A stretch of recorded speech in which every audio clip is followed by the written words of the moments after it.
ಒಬ್ಬ ಅಣ್ಣ ತಮ್ಮನಿಗೆ 150 ಬಾರಿ ಕೆನ್ನೆಗೆ ಹೊಡೆದಿದ್ದಾನಂದ್ರೆ ನಂಬಲಿಕ್ಕೆ ಸಾಧ್ಯನೇ ಆಗ್ತಿಲ್ಲ. ನಮಸ್ಕಾರ ಎಲ್ಲರಿಗೂ. ಹೌದು, ನಿಜ ಘಟನೆ ನಡೆದಿದ್ದು ಉತ್ತರ ಪ್ರದೇಶದ ಆರ್ದೈ ಜಿಲ್ಲೆಯಲ್ಲಿ. ಒಬ್ಬ ಹುಡುಗ ಅರುಣ್ ಅಂತ, ಅವನಿಗೆ 21 ಏಜು. ಅವನು ಹೊಲ್ದತ್ರ ಹುಲ್ ತರಕ್ ಹೋಗಿರ್ತಾನೆ. ಹುಲ್ ತರೋ ಟೈಮಲ್ಲಿ ಒಂದು ಚೀಲದಲ್ಲಿ ಹುಲ್ ತುಂಬಿಕೊಂಡು ಇನ್ನೇನು ಎತ್ತಬೇಕು. ಆ ಟೈಮಲ್ಲಿ ಅವನಿಗೆ ಹಾವು ಕಚ್ಚುತ್ತೆ. ಹಾವು ಕಚ್ಚಿದ ತಕ್ಷಣನೇ ಹಾಸ್ಪಿಟ್ಲಿಗೆ ಎತ್ಕೊಂಡು ಹೋಗ್ತಾರೆ. ಅವನ ಜೊತೆಗೆ ಅವ್ರ ಅಣ್ಣನೂ ಇರ್ತಾನೆ, ಆಕಾಶ್ ಅಂತ.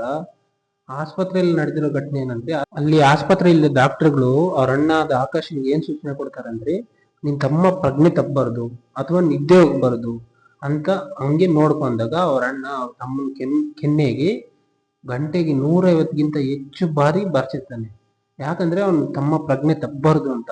ಅಲ್ಲಿದ್ದ ಡಾಕ್ಟರ್ಗಳು ಈ ಸೂಚನೆ ಆಗಪ್ಪ ಕೊಡ್ತಾರೆ ಅಂದ್ರೆ, ಒಂದ್ ವೇಳೆ ಯಾವ್ದಾದ್ರು ವಿಷಪೂರಿತ ಹಾವು ಕಚ್ಚಿದ್ರೆ, ಎಕ್ಸಾಂಪಲ್ ನಾಗರಾವ್ ತಗೊಂಡ್ರೆ ಅದು ಹೈಲಿ ವೆನೆಮಸ್ಸು. ಅದೇನಾದ್ರು ಕಚ್ಚೈತೆ ಅಂದ್ರೆ ಡೈರೆಕ್ಟ್ ನಮ್ಮ ನರ್ವಸ್ ಸಿಸ್ಟಮ್ ಮೇಲೆ ಇಂಪ್ಯಾಕ್ಟ್ ಆಗುತ್ತೆ. ಅದಕ್ಕೋಸ್ಕರ ಅವ್ರು ಹೇಳೋದು, ಆ ಟೈಮಲ್ಲಿ ಏನೇನು ಸಿಂಟಮ್ಸ್ ಕಾಣಿಸುತ್ತೆ ಅಂದ್ರೆ, ನಮ್ಗೆ ಕಣ್ಣು ಮಂಜಾಗೋದು, ನಿದ್ದೆ ಬರೋದು. ಒಂದ್ ವೇಳೆ ನಾವು ನಿದ್ದೆ ಹೋಗಿ ಇಲ್ಲಾಂದ್ರೆ ಕಣ್ಣು ಮುಚ್ಚಿ ಅಂತ ಟೈಮಲ್ಲಿ ಏನಾದ್ರು ಮಾಡಿದೀವಿ ಅಂದ್ರೆ, ಆ ವೆನಮ್ ಬಂದ್ಬಿಟ್ಟು ಬೇಗ ನಮ್ಮ ಬಾಡಿಲ್ಲ ಸ್ಪ್ರೆಡ್ ಆಗತ್ತೆ.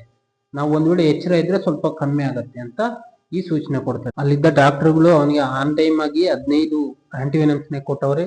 ಹೆಂಗೋ ಆಸ್ಪತ್ರೆಯಲ್ಲಿ ಲಭ್ಯ ಇತ್ತು 15. ಅದೇ ವೇಳೆಗೆ ಅವ್ರ ಅಣ್ಣ ಆನ್ ಟೈಮ್ಗೆ ಆಸ್ಪತ್ರೆ ಕರ್ಕೊಂಡ್ ಬಂದವನೇ. ಅದು ಒಂದು ಗುಡ್ ನ್ಯೂಸ್. ಮತ್ತೆ ಅವನ ಜೀವಂತ ಆಗಿದ್ದಾನೆ ಈಗ. ಹುಡುಗನ ಲೈಫ್ ಸೇವ್ ಮಾಡಿದ್ದಕ್ಕೆ ಡಾಕ್ಟರ್ಗಳಿಗೆ ಬಿಗ್ ಸಲ್ಯೂಟು. ಮತ್ತೆ ಇನ್ನಷ್ಟು ಇಂತಹ ವಿಡಿಯೋಗಳಿಗೆ ನಾನು ಫಾಲೋ ಮಾಡ್ಕೊಳ್ಳಿ. ಮತ್ತು ನಿಮ್ಮ ಪ್ರೀತಿ ಅಣ್ಣನಿಗೆ ಕಮೆಂಟಲ್ಲಿ ಟ್ಯಾಗ್ ಮಾಡಿ ಅಂತ ಈ ವಿಡಿಯೋ ಮುಗಿಸ್ತಾ ಇದ್ದೀನಿ.